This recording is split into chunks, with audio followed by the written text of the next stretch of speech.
Yo, what's up guys? So welcome back to my YouTube channel. I'm Brema.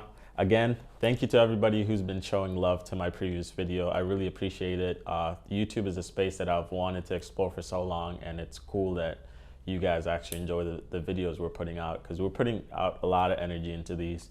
Again, in this episode, I'll just be going through a background of myself and then also my brand Unfinished Legacy. I'll do a walkthrough of our studio space, just share a little bit about like my inspiration, some of my favorite books, and I love a lot of like film cameras. I have a lot of them, so I'll be sharing some of my favorite film cameras, and then also some of my favorite like vintage pieces, and then just personal pieces as far as like clothing go.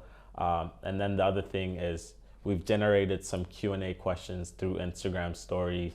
I'm kind of excited to go through those questions and just answer anything that people asked throughout like yesterday. So stay tuned.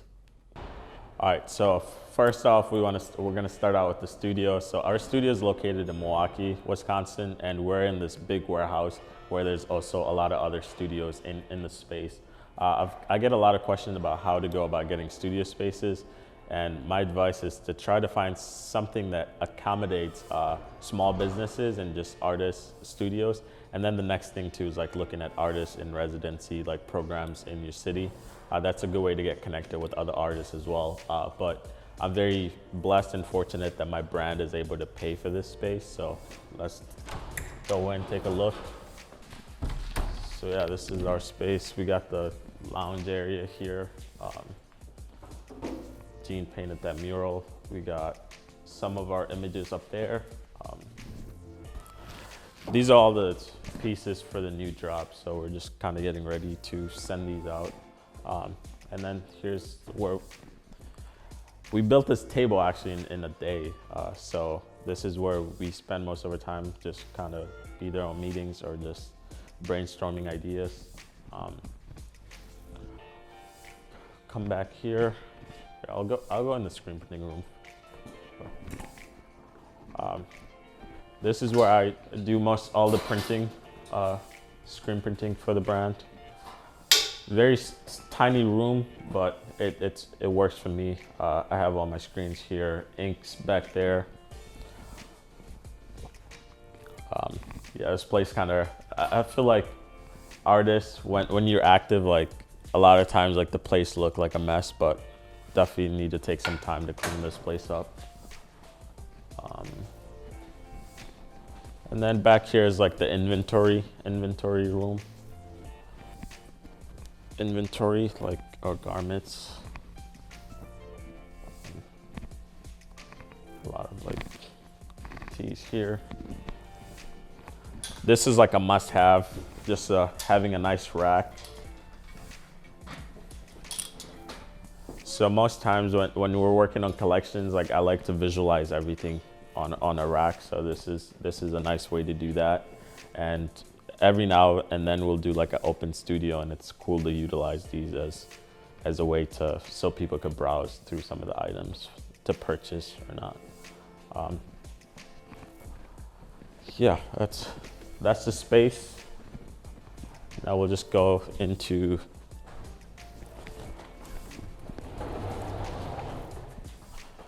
my office spot. We have most of the plants here because there's a big window here, a lot of lights coming in. This plant was actually dying, so we brought it here for rescue. So it's a cool element to this office. It closes, but this is like my personal office. I'll just give you a quick, more in-depth about just all the items that are in here, and like I spend most of my time here, so this is as personal as it gets for me. We'll start right here. This is where I have most of my books. A lot of these books I actually like brought all the way from New York. So every time I go to New York, I try to come back with a tangible object, and a lot of times like books, for me, it's like where I find a lot of inspiration from books, either imageries, or just like even sometimes reading interviews, and the books are pretty cool. So coming back with something, it's a good way to remember a trip as well. Personal favorite, this Dior one, it's insane. It's like probably one of the heaviest thing that I've had to carry through an airport. Got a lot of Basquiat and Warhol books here. So this one's probably one of my favorite, just all of Basquiat's paintings. It's like all his paintings have been archived in this book. It's photographed really well, and so this is really cool. I think Andy Warhol, like, he did a lot of screen printing. So when I bought this book, my idea was to use it as an inspiration to just kind of push myself and keep just going further with the craft of screen printing. And Andy Warhol and Basquiat were really good friends, so this was another cool book that I got from them. This one, man, I paid $200 for this. This shit, so expensive, but there's nothing like it. It's like a double book. The imageries in this book is, just look at that. This is like beautiful.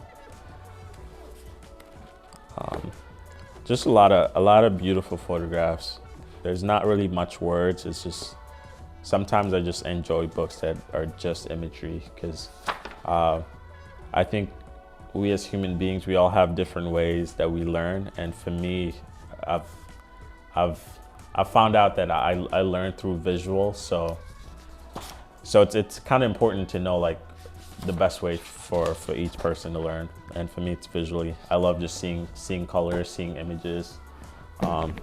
And a lot of my books like have imageries in them. So I'm the type of kid that will just like flip through books just to see the image and not read a word. But as I'm growing, like I feel like reading is kind of very essential to just expanding my brain. So I'm constantly trying to force myself to read more than I have in the past. Yeah, those are just some of the books. And then here we have some of my favorite cameras. Actually, one of my first camera ever was this Konica, actually. I won this from an art gallery. I entered a $2 raffle ticket, and at the end of the night, this little girl was picking the winner, and my name was picked. I was the first one.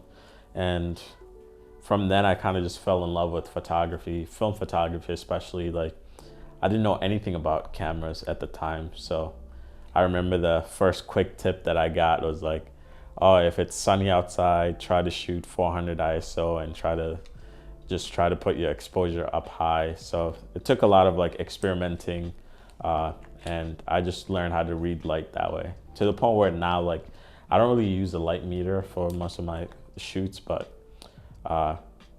it just all came from using a manual film camera. And over time, I've just either thrifted or acquired other cameras, and I feel very fortunate to be able to just like even have the funds to buy like things that I personally like see as valuable. This Mamiya 7.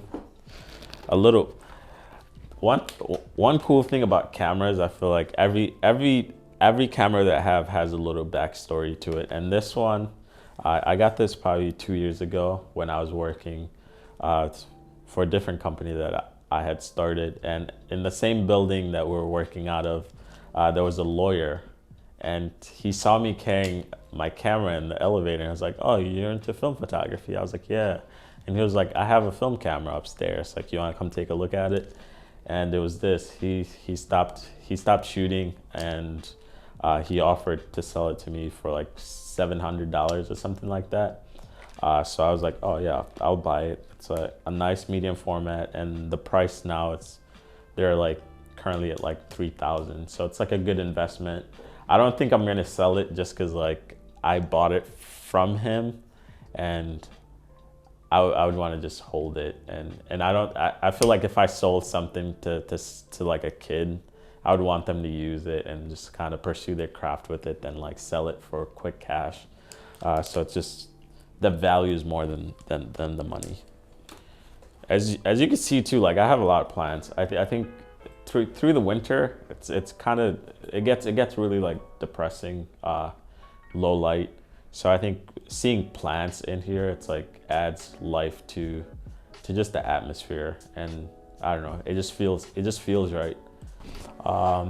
And sometimes like vision boarding, I'll print stuff out and just pin them to the wall, just so I could look at every day and just try to like, the more I look at some of these, like I think the closer I feel to like actually like making them come to life. Another favorite book is Moonlight, beautiful film. There's like a lot of elements in these books that I would like try to carry onto like my personal projects or like projects we're doing for the brand. So it's cool to get inspiration from like actual tangible objects, because I think nowadays everyone has access to Instagram and you know, Pinterest.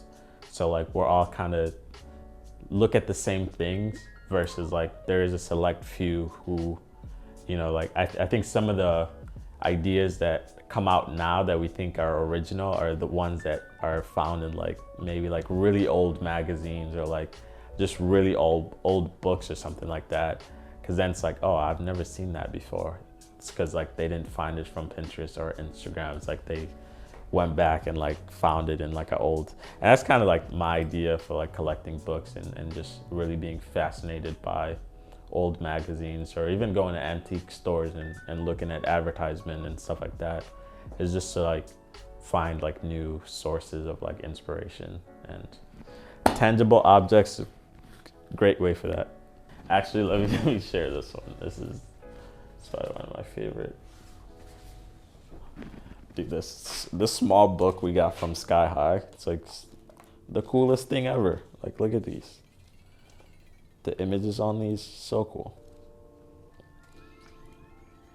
But this is cool. I like, honestly, like a lot of artists that I enjoy are just people who like have random ideas and they put it out. Like this is cool. It's like an iPhone.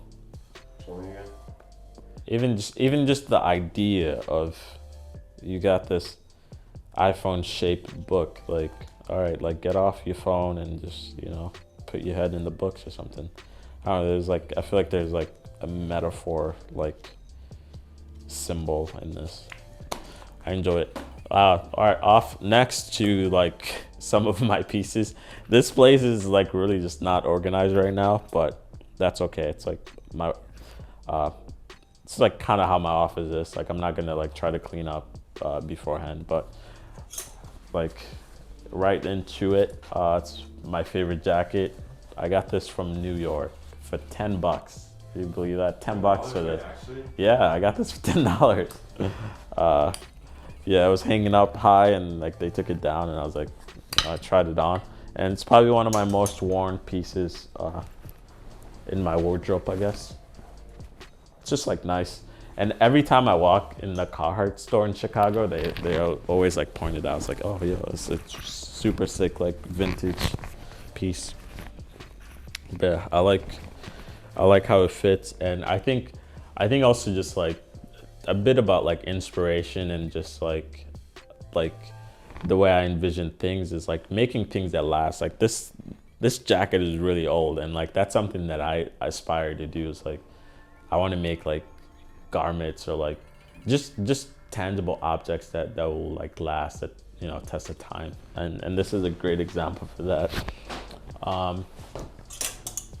I'm not gonna run through all of these pieces, but I'll just go through some of my favorite. This is actually for all you guys out there that know any, you know, things about like starting a brand. A lot of time like Gildan is frowned upon, but this is printed on a Gildan t-shirt.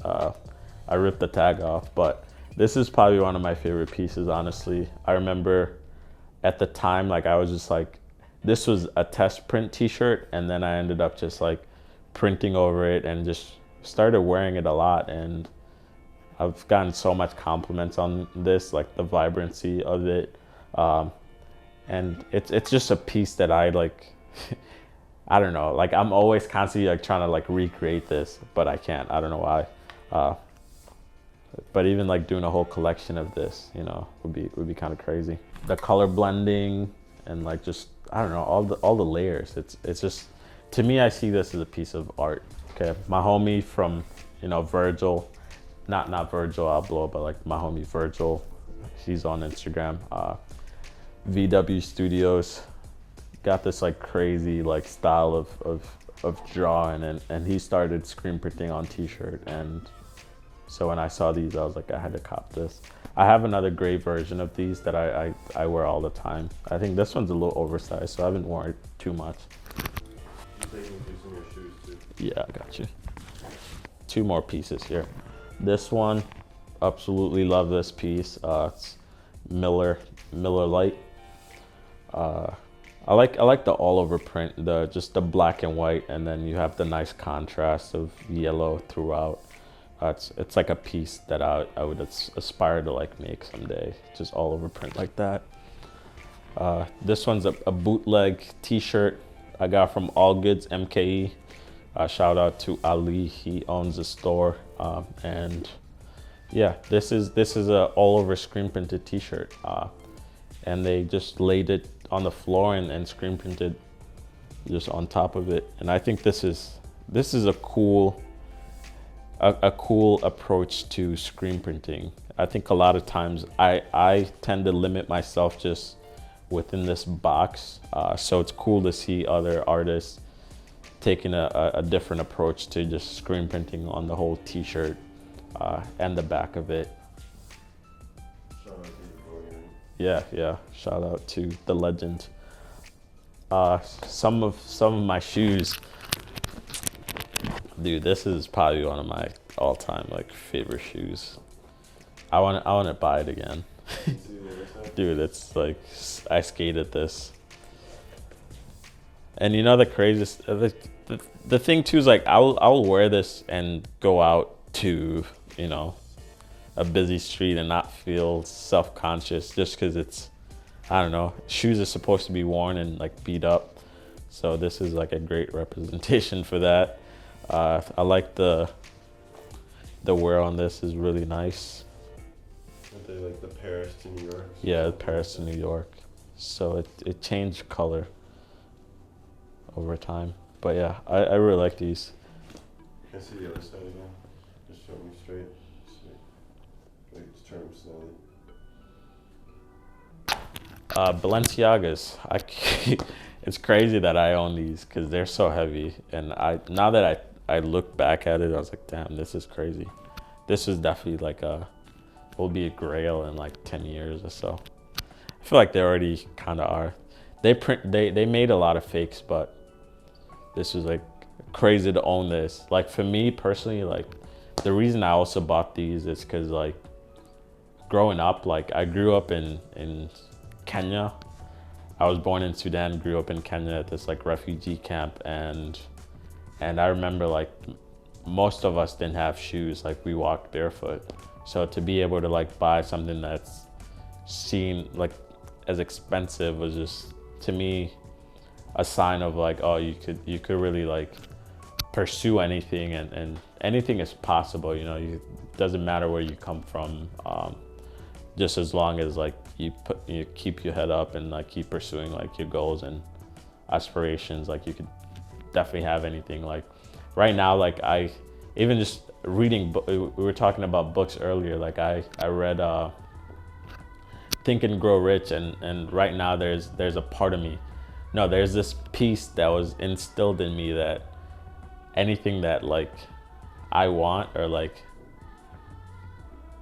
that I like want to like manifest, like it can happen. It could be a house, could be a car, could be anything. Like if you believe in it and you put out the work to match it, like you could attain anything. And that's something that was cool about like just reading a book. Like it's crazy how like a book could change one's life.